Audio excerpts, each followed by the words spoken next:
That night, my sister slapped my 12-year-old daughter in front of 500 of the wealthiest people in New York. I'm Kim Bennett, 45 years old, a widowed mother, an ordinary accountant, and I watched an entire empire crumble because of one slap.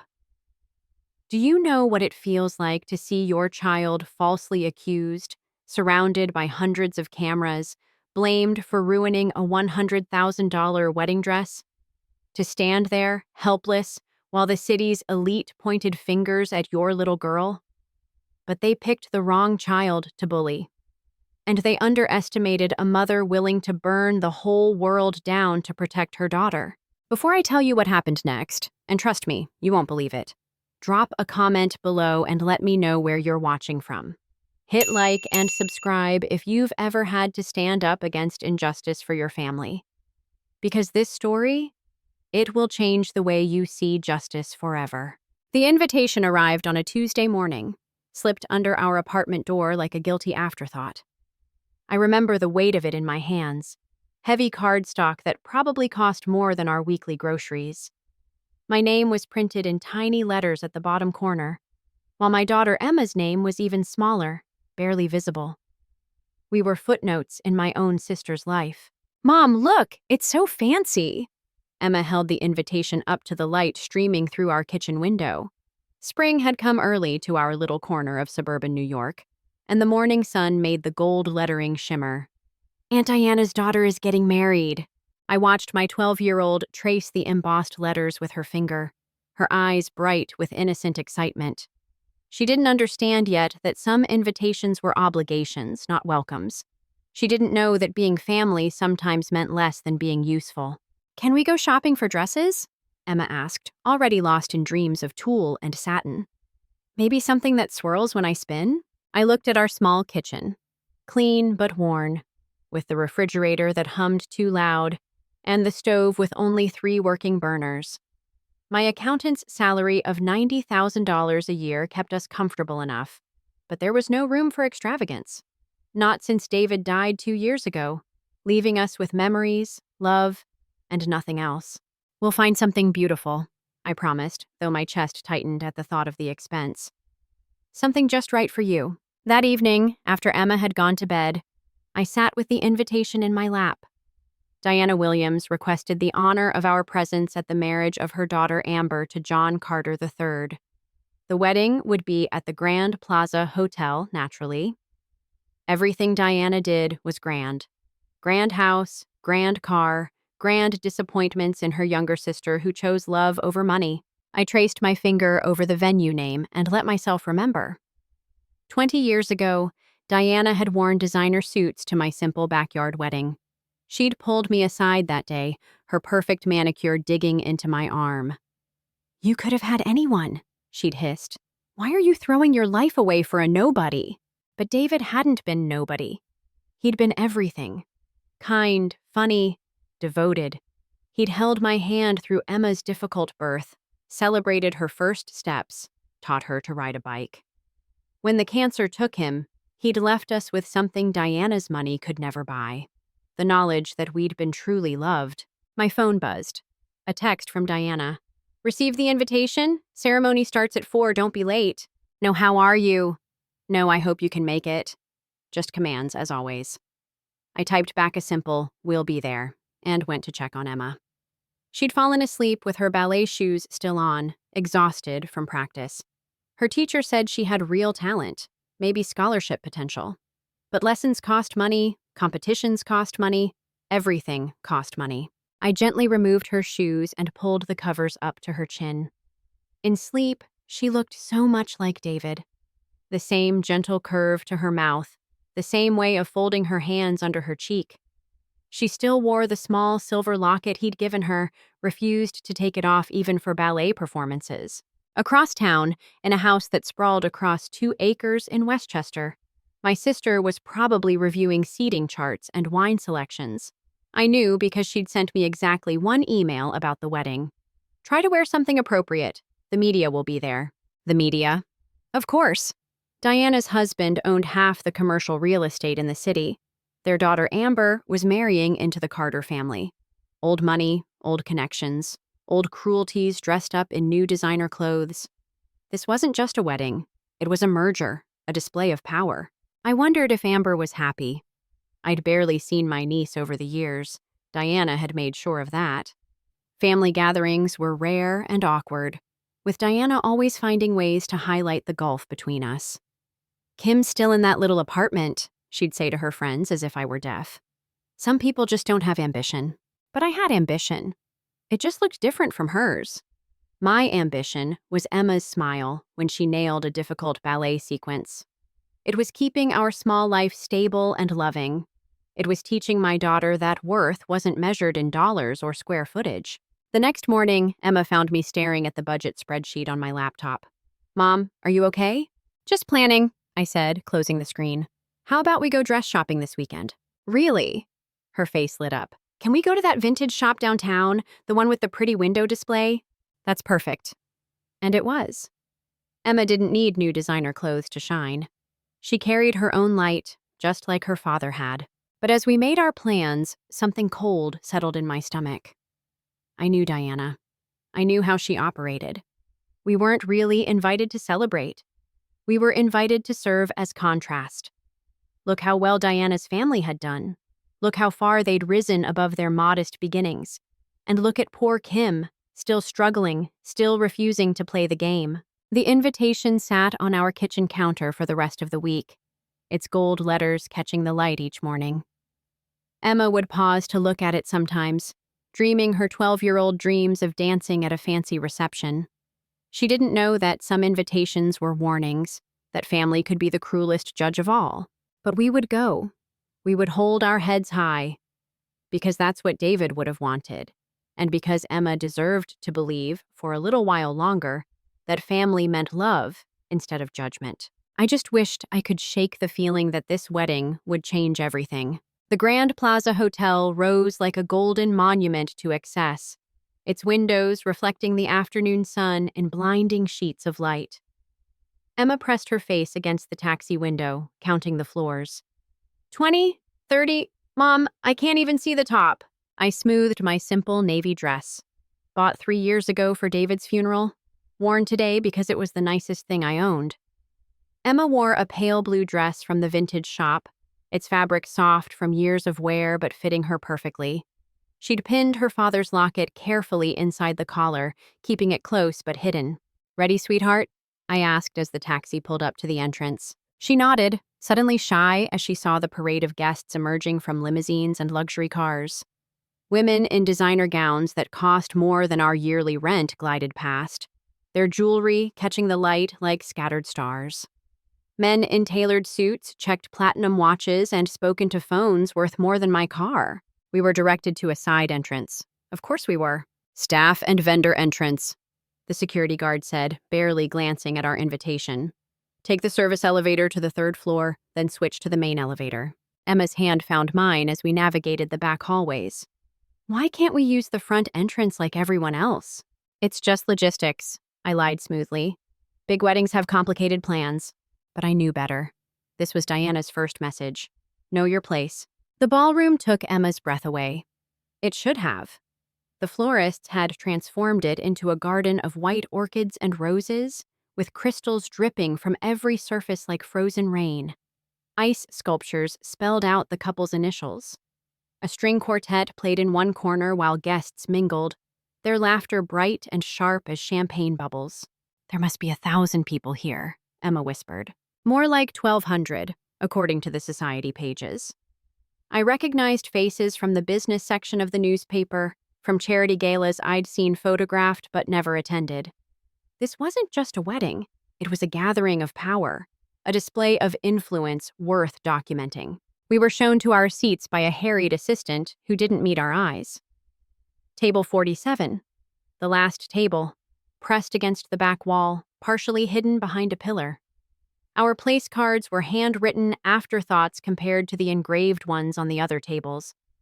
Emma didn't notice, too busy admiring the centerpiece, but I felt the deliberate insult like a slap. "Kim," Diana's voice cut through the pre-ceremony chatter. She stood before us in a gown that probably cost more than Emma's college fund, her smile as sharp as the diamonds at her throat. You made it. Diana? I stood, keeping my voice level. You look lovely. Where's Amber? Getting ready, of course. The photographer is from Vogue. Her eyes swept over our corner table, satisfaction flickering across her face. I hope the view is adequate from here. It's perfect, Emma said earnestly.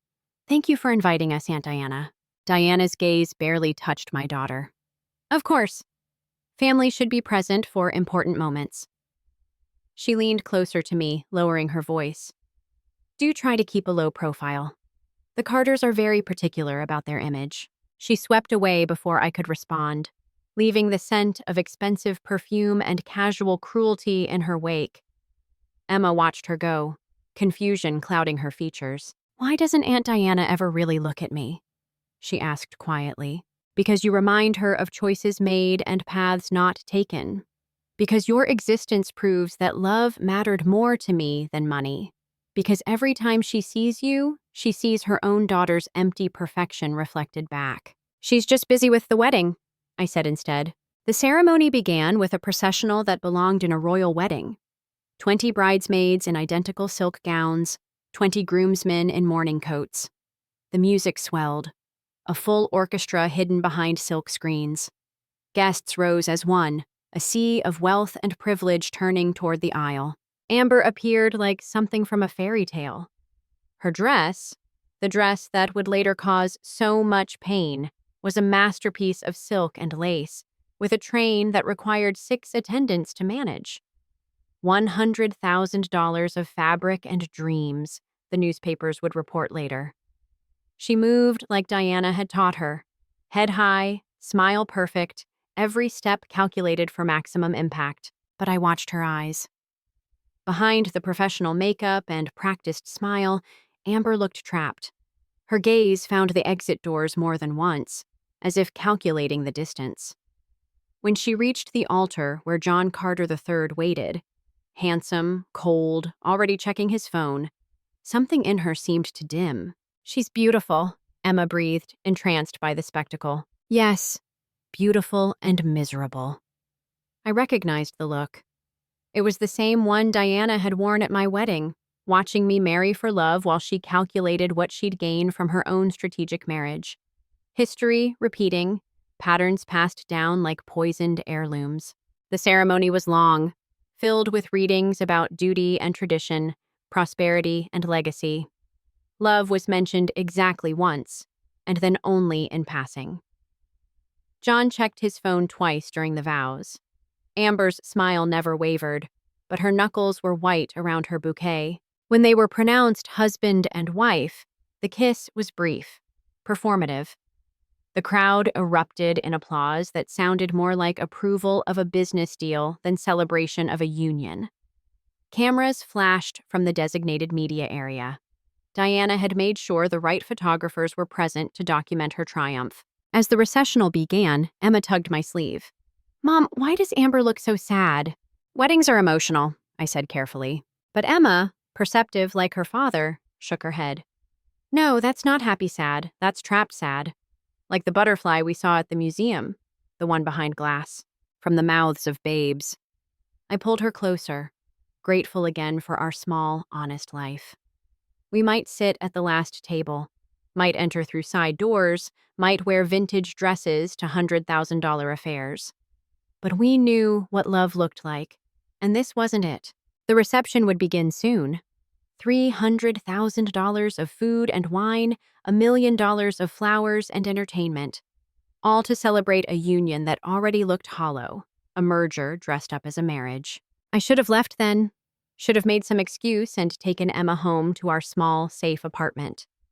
But I stayed, held by some mixture of family obligation and morbid curiosity. That decision would change everything. The cocktail hour was a carefully choreographed dance of wealth and influence. Servers in crisp uniforms circulated with trays of champagne worth more per bottle than my monthly grocery budget. Emma stayed close to me, overwhelmed by the crowd but trying to take it all in with wide eyes.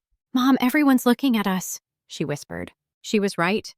We moved through the space like ghosts at a feast, visible but not seen, present but not acknowledged. Conversations paused as we passed, resumed once we were out of earshot. I heard fragments. Diana's sister, the widow, that tiny apartment in Queens, such a shame. I kept my head high, my hand steady on Emma's shoulder. Let them look. Let them whisper. We had nothing to be ashamed of. The reception hall doors opened to reveal another wonderland of excess. The wedding cake stood 7 feet tall, an architectural marvel of sugar and gold leaf. The band, flown in from Los Angeles, was setting up on a stage decorated with 10,000 white roses. Every table setting included gifts for the guests, silver frames from Tiffany's, personalized with the date. Emma and I made our way to table 47. The pillar blocked half our view of the dance floor, but Emma didn't complain. She was busy admiring the elaborate centerpiece, unaware that ours was noticeably smaller than those on the other tables.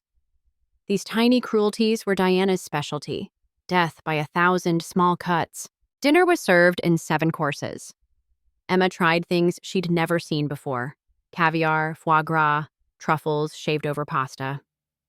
She approached each dish with curiosity rather than intimidation, and I loved her for it. Around us, guests discussed stock portfolios and summer homes, mergers and acquisitions, the tedious burden of wealth. "Ladies and gentlemen," the band leader announced, "please welcome Mr. and Mrs. John Carter III for their first dance." The lights dimmed. A spotlight found Amber and John as they took the floor. The song was something classical, elegant, forgettable. They moved through the steps like performers, technically perfect but emotionally absent. John whispered something in Amber's ear that made her stiffen. Her smile flickered before she fixed it back in place. After the formal dances, the floor opened to all guests.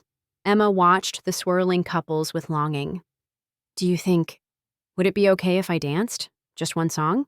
"Of course, sweetheart, this is a celebration." She made her way to the edge of the dance floor, moving to the music with the natural grace her ballet training had given her. Even in her simple vintage dress, she drew eyes. There was something genuine about her joy, something that stood out in this room full of calculated performances. That's when it happened. I was watching Emma when I heard Amber's sharp cry. I turned to see her standing near the head table, staring in horror at her wedding dress. A dark stain spread across the pristine silk. Red wine splattered across the front of the $100,000 gown. "My dress!" Amber's voice pitched toward hysteria. "Oh God, my dress!" John materialized beside her, his face twisting with rage. "What happened? Who did this?" And then I saw her. Emma stood frozen near the accident, an empty patch of floor around her where other guests had stepped back. A server was picking up the pieces of a shattered wine glass. Emma's hands were clean. She was too far from the spill to have caused it, but she was the closest person who didn't belong. "Her!" John pointed at my daughter. "That little brat threw wine on my wife's dress." "I didn't." Emma's voice cracked. "I was just dancing. I didn't." Diana appeared like an avenging angel in designer clothing. Her eyes found Emma, narrowed with cold calculation. I saw the moment she made her decision, the moment she chose cruelty over truth. "You horrible little child," Diana hissed. She crossed the floor in 3 quick strides. "Do you have any idea what you've done? Any idea what that dress cost?" "Diana, stop." I started forward, but I was too far away, too slow. "I didn't do anything," Emma protested, backing away. "I was just..." The slap echoed through the ballroom like a gunshot. Diana's hand caught Emma across the face with enough force to snap her head sideways. My daughter stumbled, her hand flying to her cheek, tears springing to her eyes. The room went silent. Even the band stopped playing. "Diana!" I roared, shoving through the crowd. But Diana wasn't done. "Arrest her!" Diana commanded the security guards. "This is destruction of property. That dress is worth more than her mother makes in a year." "Please," Emma sobbed. "I didn't do it. I swear I didn't." I reached my daughter and pulled her against me, feeling her whole body shake. The red mark of Diana's hand was already rising on her cheek. "Don't touch her again," I snarled at Diana. "Don't you ever touch my child again." "Your child is a vandal," John spat. "We'll sue you for everything you have. Everything." "I want her arrested," Amber added, tears streaming down her face. But something in her eyes didn't match her voice, a flicker of shame, quickly hidden. The security guards moved closer, uncertain. The head of security, a middle-aged man with kind eyes, looked troubled. "Ma'am, we should review the security footage before—" "I don't need footage!" Diana shrieked. "I saw what happened! We all saw it!" But they hadn't. They'd seen what Diana wanted them to see. The poor relation's child, the outsider, the convenient scapegoat. Emma buried her face in my chest, her father's locket pressing between us. "Check the footage," I said, my voice deadly calm. "Check it right now. Because when you do, you'll see that my daughter is innocent. And then we'll discuss who's really going to be arrested for assault." Diana paled slightly, but held her ground. "The footage will only confirm what we all know. Your daughter has always been jealous of our success. This was deliberate, malicious, Mom," Emma whispered against my chest. "Why is she doing this? Why does she hate me?" I didn't have an answer. How do you explain to a 12-year-old that sometimes family is your greatest enemy? That blood means nothing when power is at stake? That some people would rather destroy an innocent child than admit their own mistakes? Michael Collins, the head of security, stepped forward. "I'm going to need everyone to remain calm. We'll review the footage immediately. The hotel has cameras covering every angle of the ballroom." I felt Diana stiffen. John and Amber exchanged a quick glance. "That won't be necessary," John said quickly. "We don't want to delay the reception. Just remove them." "No," I interrupted.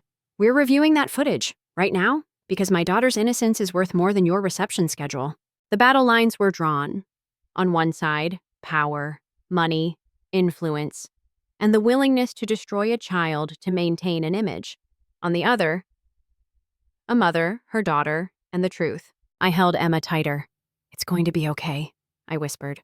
"The truth always comes out." But as I looked at the faces around us, some sympathetic, most simply eager for scandal, I wondered if that was really true. In a world where money could buy silence and power could rewrite reality, what chance did truth have? We were about to find out. Michael Collins led us to the hotel's security office, a procession that felt like a funeral march. Diana and John flanked us like prison guards, while Amber trailed behind, her stained dress rustling with each step. Emma hadn't let go of my hand, her grip tight enough to hurt. The security office was small, cramped, filled with monitors showing every corner of the Grand Plaza. Michael sat at the console, his fingers moving across the keyboard with practiced efficiency. "The incident occurred approximately 8:47 p.m., he said, pulling up the footage now. "This is ridiculous," John muttered. "We have 500 guests waiting." "Then they can wait a little longer," I cut him off. "My daughter's reputation is at stake." The screens flickered to life, showing multiple angles of the ballroom. There was Emma, dancing alone at the edge of the floor, lost in the music. There was Amber at the head table, accepting congratulations from guests. And there, in the corner of one screen, was something that made my blood run cold. "Stop," I said. "Upper right monitor, can you enhance that?" Michael zoomed in. The image was grainy but clear enough. John and Amber, heads together, gesturing toward Emma. John's hand moved to a nearby table, picked up a glass of red wine. "What are they doing?" Michael murmured, leaning forward. We watched John weave through the crowd, Amber following. They positioned themselves carefully. Amber in Emma's line of sight, John behind a cluster of guests. Then, with deliberate precision, John threw the wine across his own wife's dress, while Amber screamed and pointed at my daughter. The room went silent. "You did it yourself," I said, my voice shaking with rage. "You threw wine on your own wife's dress to frame my 12-year-old daughter." Diana's face had gone white. The angle must be wrong. The footage is unclear." "Should I play it again?" Michael asked quietly. "Perhaps from the other angles? I have 6 different cameras showing the same thing." "You conspired against a child," I continued, staring at John and Amber. "Why? What possible reason could you have?" Amber broke first. The tears that had seemed so genuine minutes ago dried up, replaced by something harder. "The insurance," she whispered. "The dress was insured for twice its value. John's investments went bad. We needed the money." "Amber!" John grabbed her arm. "Shut up!" But the dam had broken. We're broke, Amber continued, her voice rising. The whole thing is a sham. The wedding, the guests, the gifts, all of it on credit. We owe millions. The dress was supposed to be accidentally ruined so we could claim, I said shut up! John's mask of sophistication slipped entirely, revealing something ugly underneath. Michael was already on his phone. I need NYPD at the Grand Plaza, attempted insurance fraud, conspiracy, assault on a minor. Assault? Diana found her voice. I barely touched. You slapped a 12-year-old child hard enough to leave a mark, Michael said coldly. That's assault. And you were complicit in the conspiracy to frame her. Emma looked up at me, confusion and hurt warring in her eyes. They did it on purpose? But why me? Because you were convenient, I said, smoothing her hair. Because they thought no one would believe you. Because they thought we didn't matter. But we did matter. The truth mattered. Within minutes, the security office was crowded with hotel management and police officers. Statements were taken. The footage was copied and logged as evidence. Through it all, Diana stood frozen, watching her carefully constructed world crumble. This will ruin everything, she whispered. The guests, the media, our reputation. You ruined it yourself, I said. The moment you chose to hurt an innocent child. One of the officers, a woman with kind eyes, knelt beside Emma. I need to photograph the mark on your face, sweetheart. Is that okay? Emma nodded bravely. As the camera flashed, documenting Diana's violence, I felt something shift.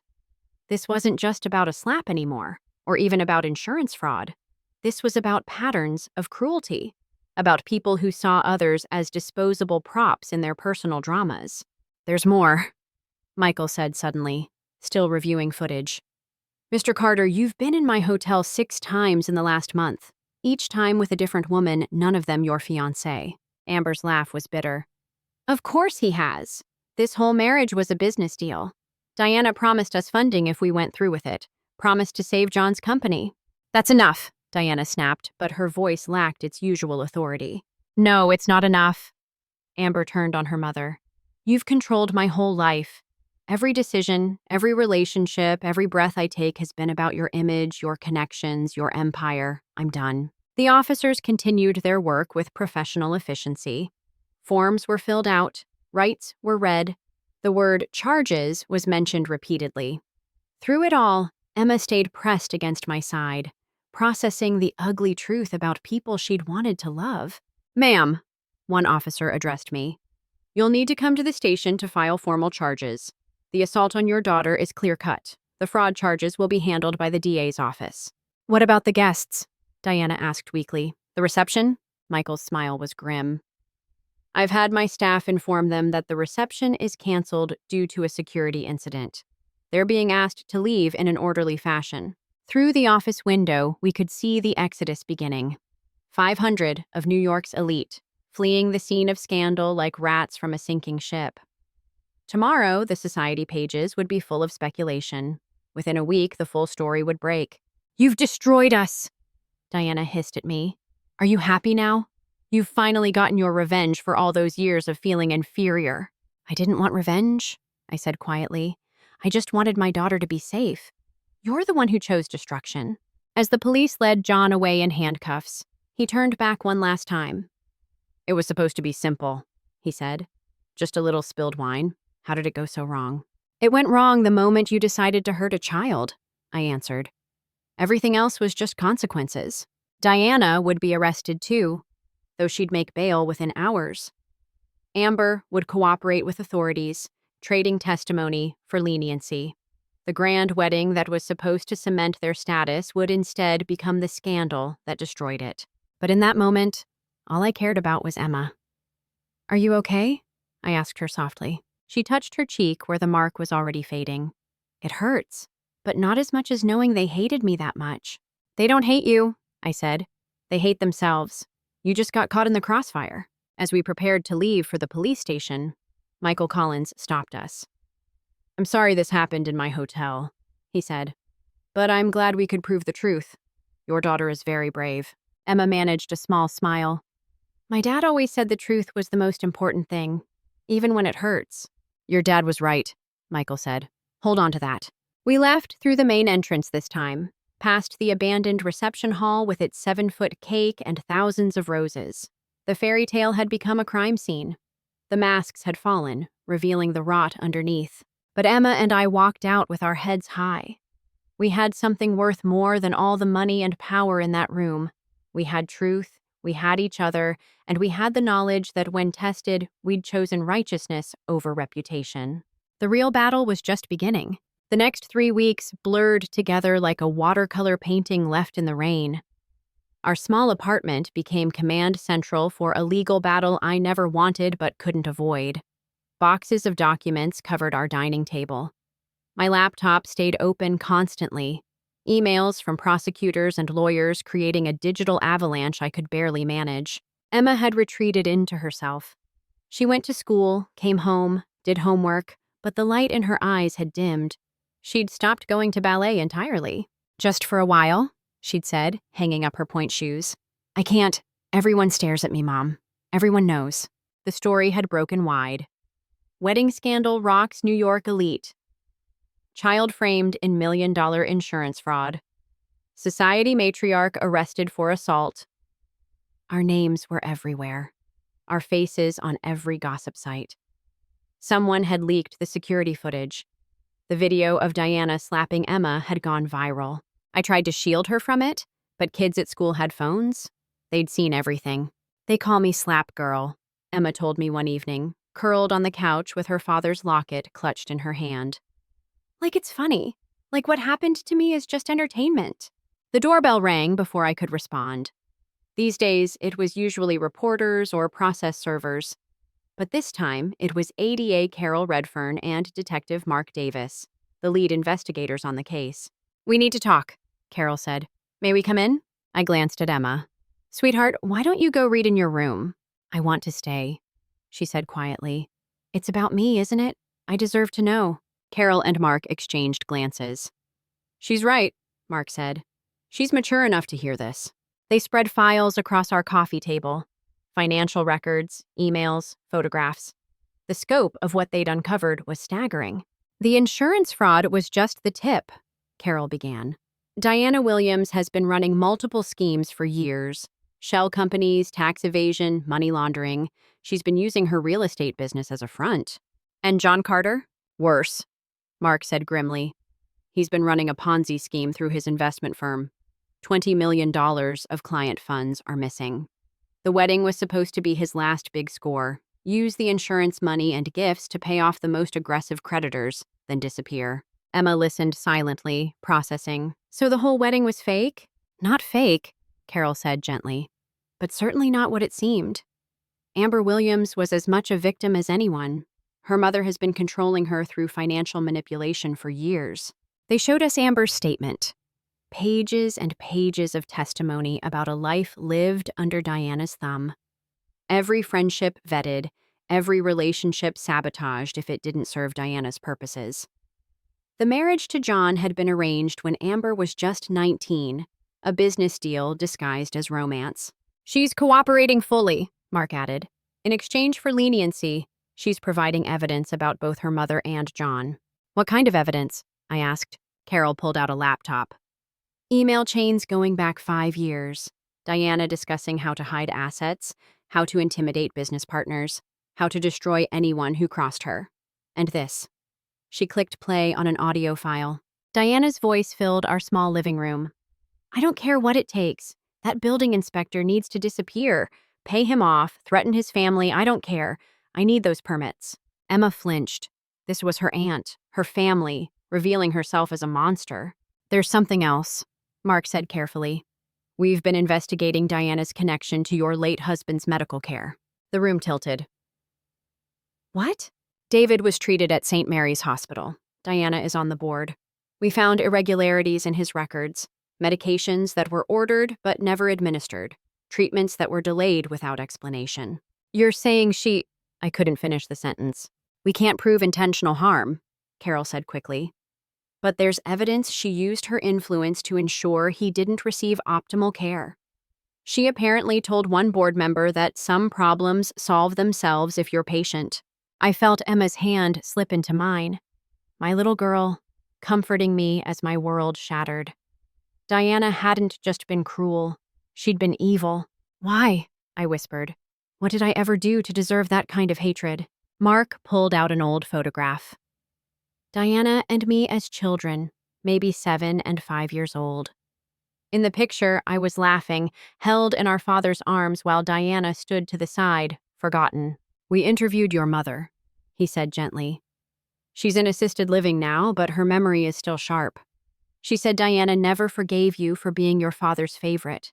When he died and left you his watch, the one you sold to pay for Emma's birth, Diana saw it as the final insult. Such a small thing. A father's love, a child's jealousy, metastasizing over decades into something monstrous. She killed my daddy? Emma's voice was very small. Because of an old watch? We don't know that, Carol said firmly. We may never know, but we have enough to put her away for a very long time on the other charges. They continued laying out the case. The investigation had expanded to include the SEC, the IRS, even the FBI. What started as a slap at a wedding had unraveled into one of the largest financial fraud cases in New York history. We need you both to testify, Mark said. I know it's hard, but your testimony is crucial. Emma, you'll have to tell the court what happened at the wedding. Can you do that? Emma straightened, her father's daughter. Yes, I can do it. But I saw the cost in her eyes. My 12-year-old had aged years in weeks. The innocence that had let her dance at the edge of that ballroom was gone, replaced by hard-won wisdom about how cruel family could be. After they left, we sat in silence. The apartment felt smaller somehow, crowded with ghosts and revelations. Mom? Emma finally spoke. Do you think Amber really wants to change? Or is she just trying to avoid jail? I don't know, baby. People are complicated. Sometimes it takes losing everything to find out who you really are. I miss dancing, she admitted. But when I put on my shoes, I think about that night, about everyone staring, about the slap. That's trauma, I said, pulling her close. It's like a bruise on your heart. It takes time to heal. Will we heal? She asked. Will things ever be normal again? I thought about David, about the medical records suggesting Diana's cruel hand in his suffering. I thought about 20 years of small cruelties that I'd dismissed as sibling rivalry.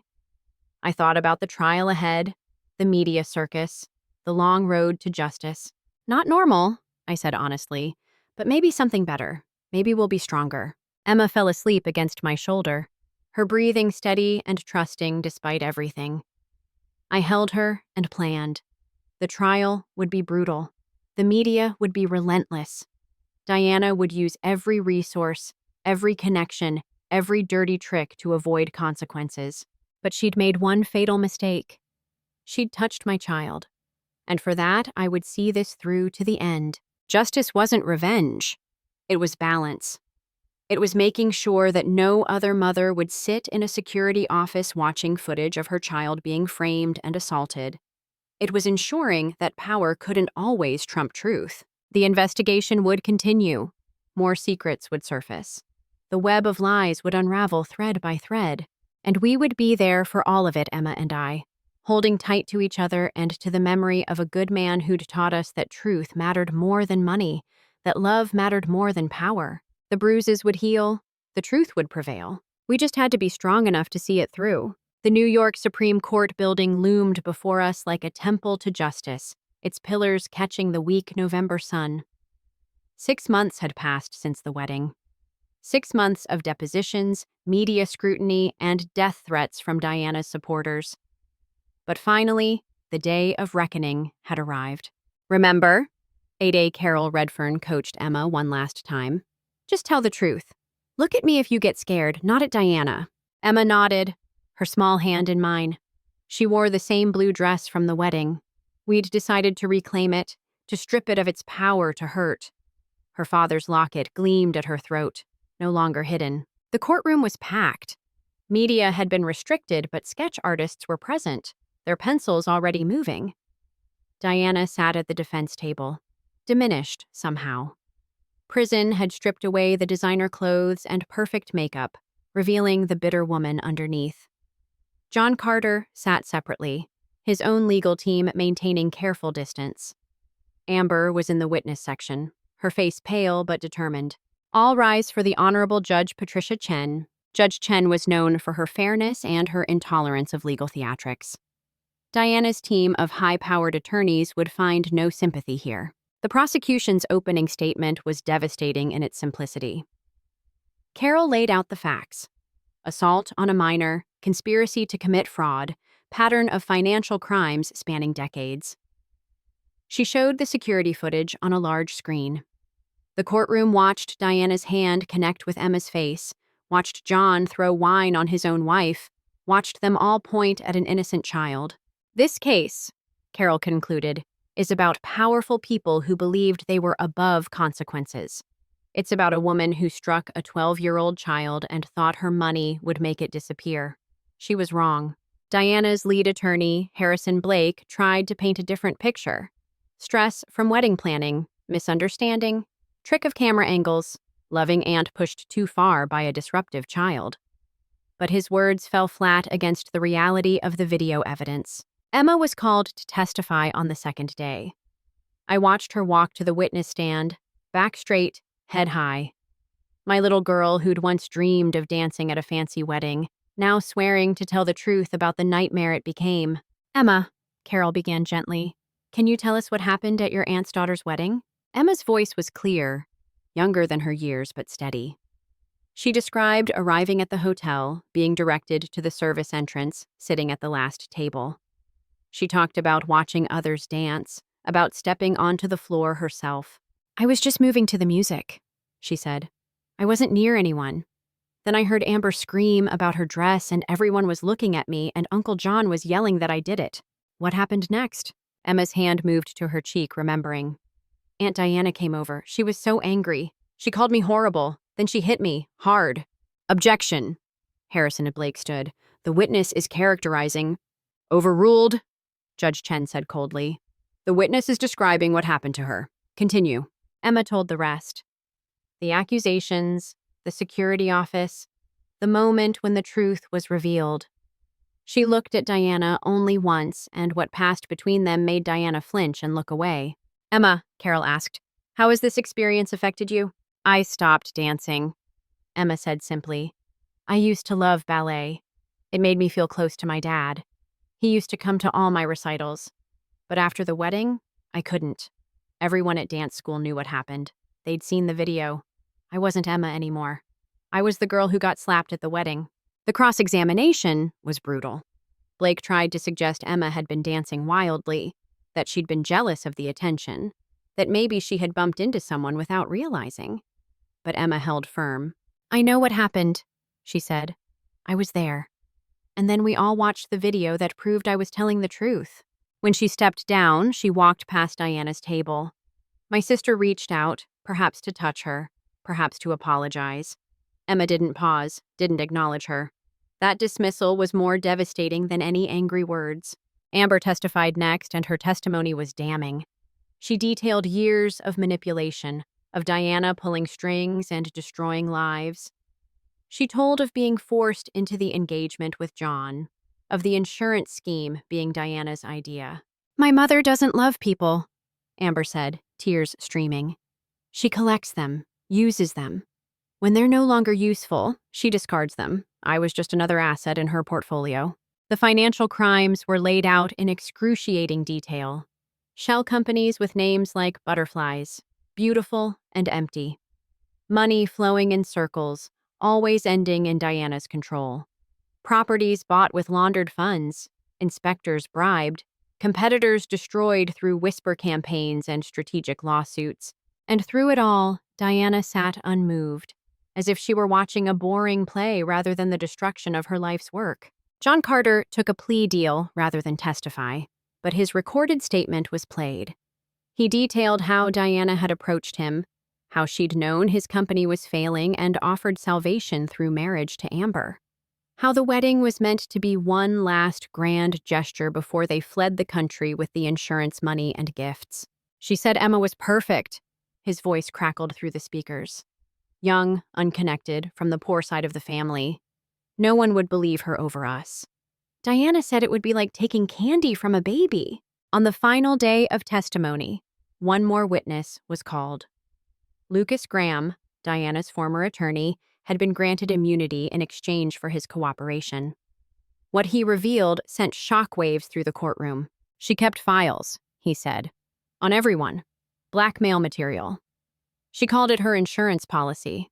Judges, politicians, business leaders, 20 years of secrets, all meticulously documented. The FBI had seized those files. The investigation had expanded far beyond our case. Diana hadn't just been a criminal. She'd been a cancer in the city's power structure, spreading corruption wherever she touched. In my victim impact statement, I spoke about David. About the man who'd taught Emma to dance in our kitchen, who'd worked 2 jobs to pay for her ballet lessons, who'd died believing the world was fundamentally good. "My sister took that from him," I said. "Maybe she hastened his death. Maybe she didn't. But she tried to take his daughter's innocence, her joy, her faith in family. For that, there is no forgiveness." The jury deliberated for less than 3 hours. Guilty on all counts. Diana was sentenced to 7 years for assault, plus additional time for fraud and racketeering. 15 years total. John got 10 years. Amber received 3 years probation and community service. The judge acknowledged her cooperation and her own victimization. As they led Diana away, she looked back once. Not at me, but at Emma. "I'm sorry," she mouthed. Emma didn't respond. But that night, for the first time in 6 months, she took out her ballet shoes. "I think I'm ready to dance again," she said. Justice had been served. The price had been high, our privacy, our peace, our anonymity. But Emma could dance again. That was worth everything. 2 years passed like seasons changing. Gradual, but undeniable. Our small apartment gave way to a modest house in a tree-lined neighborhood where nobody knew our names or our story. The insurance settlement from the trial, combined with the restitution Diana was ordered to pay, had given us a fresh start. Emma was 14 now, all legs and grace, dancing again with a maturity that made her instructors take notice. The Juilliard School had sent scouts to her recital. They'd offered early admission, contingent on her maintaining her grades and continuing to grow as an artist. I found her one afternoon in our backyard, practicing pirouettes on the small wooden platform I'd had installed. The spring sun caught her hair, and for a moment, I saw David in her movements. The same quiet determination, the same joy in simple things. "Letter came today," I said, holding up the envelope. She stopped mid-spin, hope and fear warring in her eyes. "From the prison?" We'd been receiving letters monthly, from Amber mostly, chronicling her work with at-risk youth as part of her probation. But this one was different. This one bore Diana's careful handwriting.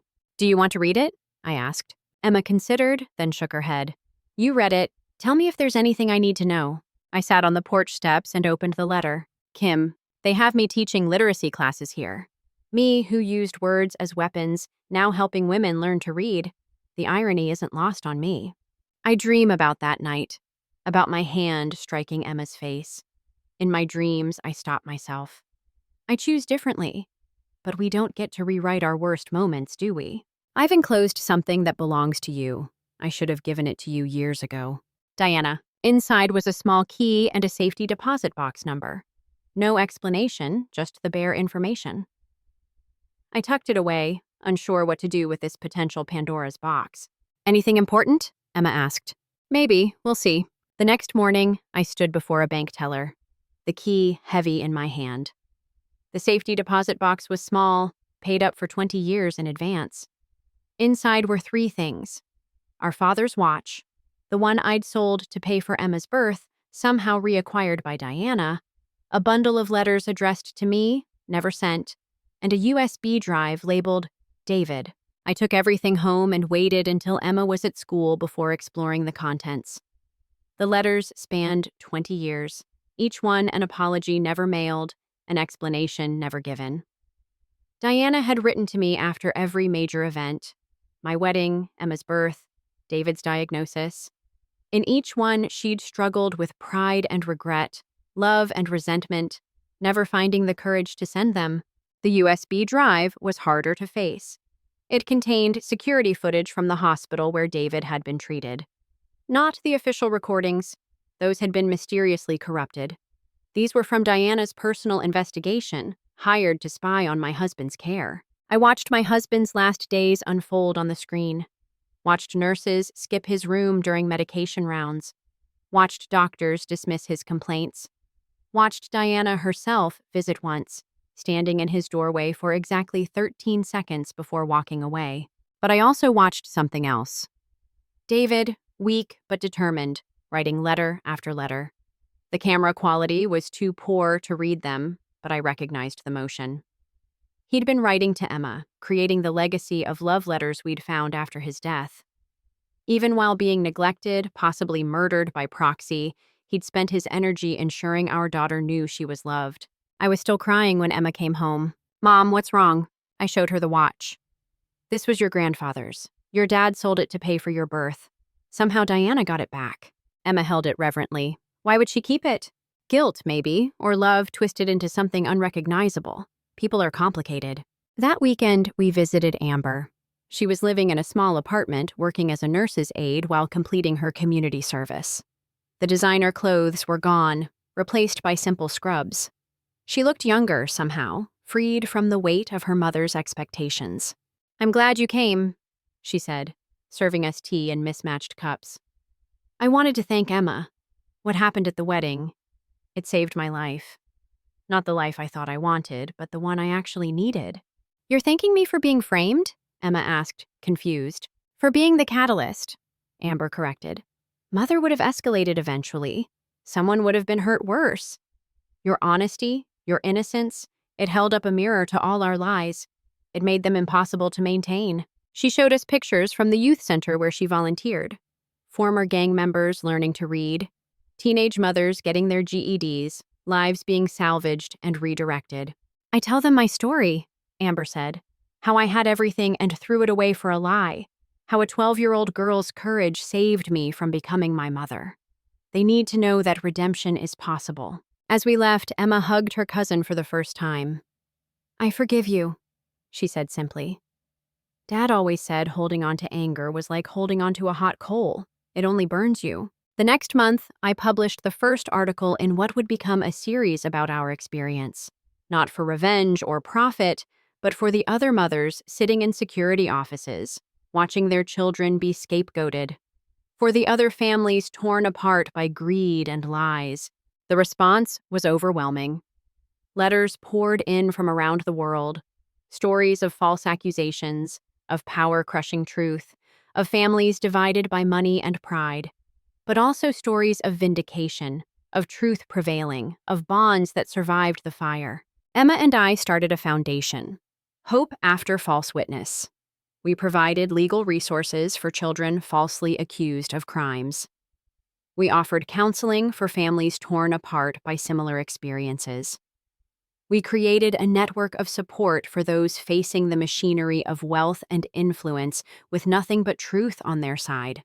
At our first annual gala, a modest affair in a community center, nothing like Diana's grand productions, Emma spoke to the crowd. 2 years ago, I was slapped in front of 500 people for a crime I didn't commit. That slap woke me up to how cruel the world could be. But it also woke me up to how many people are willing to fight for truth. My mom never doubted me. The security guard pursued justice.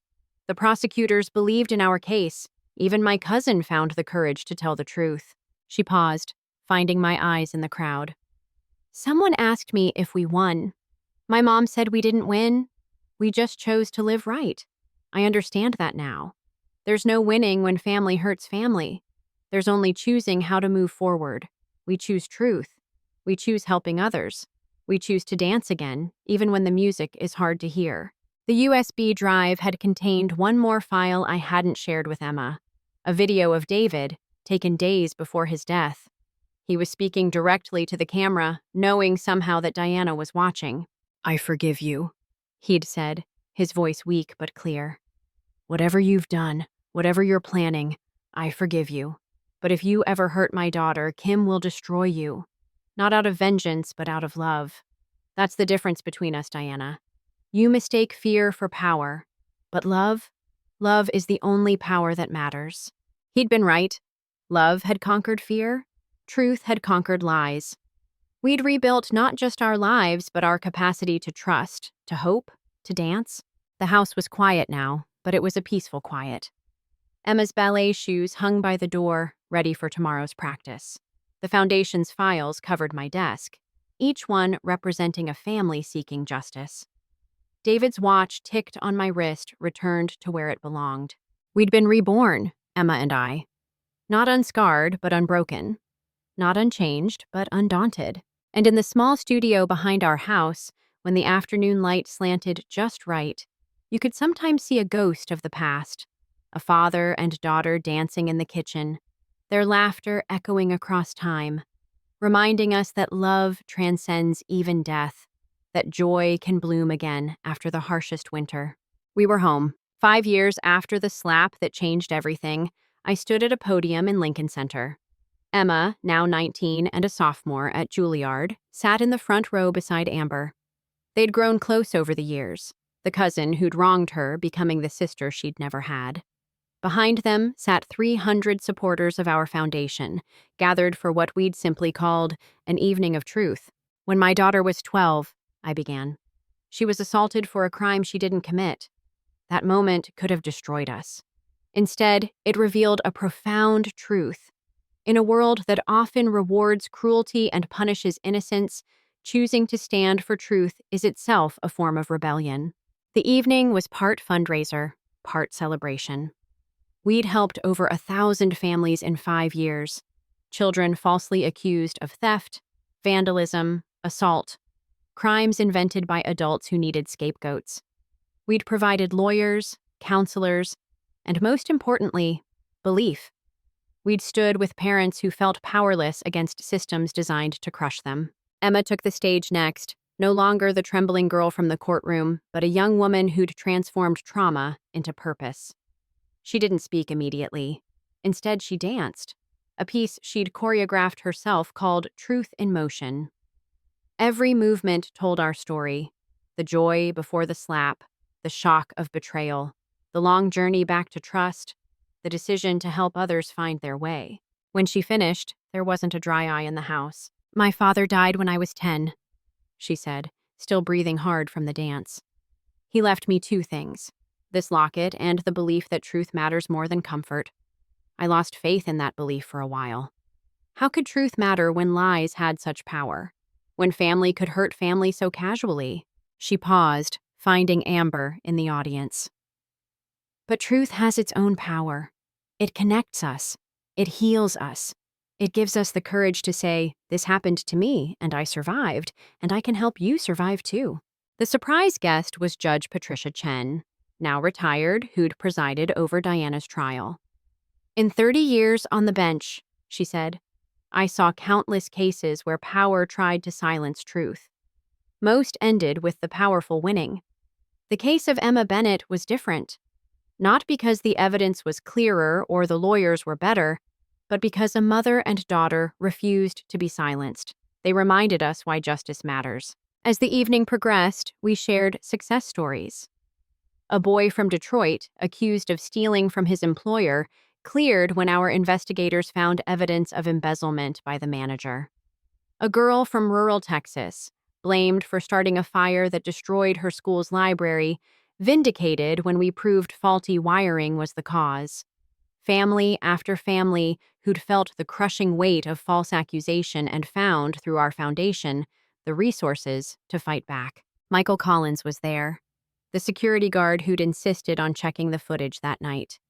He'd left the Grand Plaza, unable to stomach working for people who'd host someone like Diana. Now he ran security for our foundation, ensuring that every piece of evidence was preserved, every claim thoroughly investigated.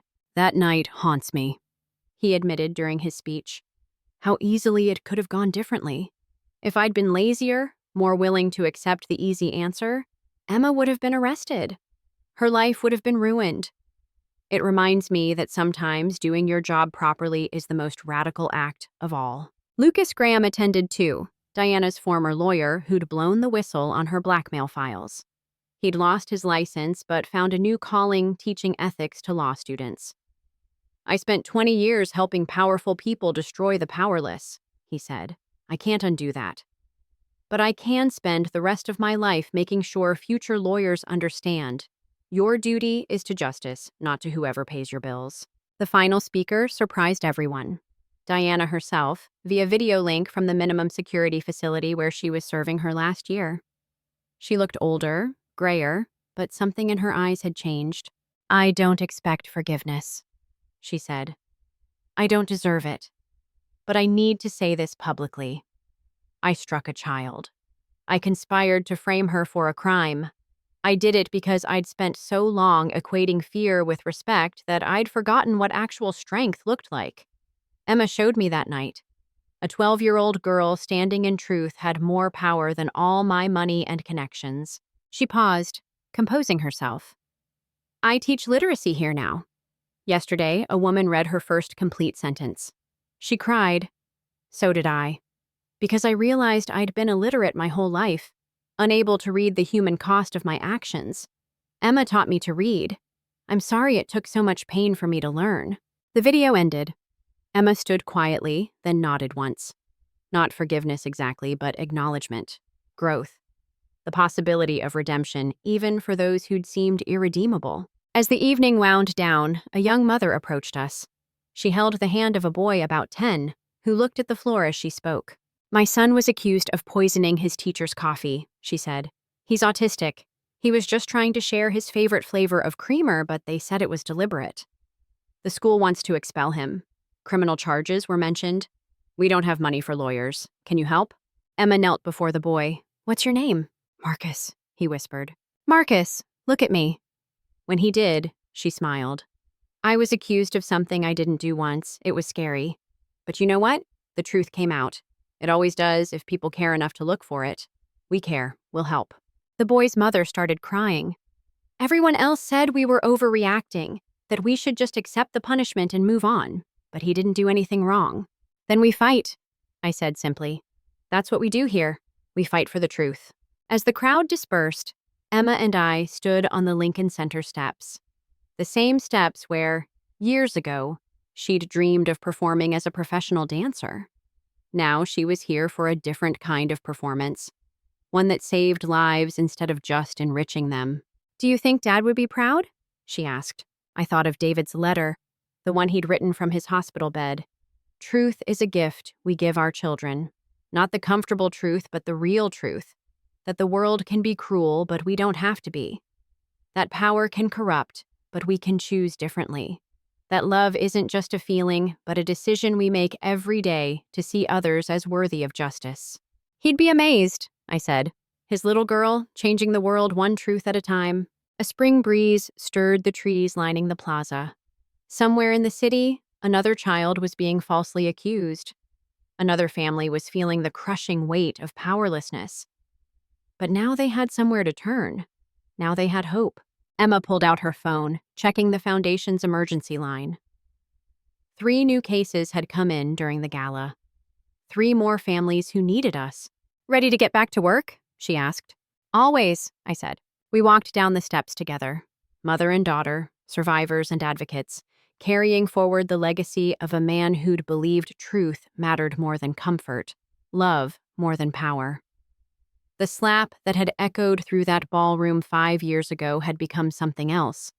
A wake-up call, a rallying cry, a reminder that sometimes the smallest acts of cruelty could spark the greatest movements for justice. Behind us, Lincoln Center glowed in the evening light. Ahead lay more battles, more families to help, more truths to uncover. But we faced them without fear now. We'd been through the fire.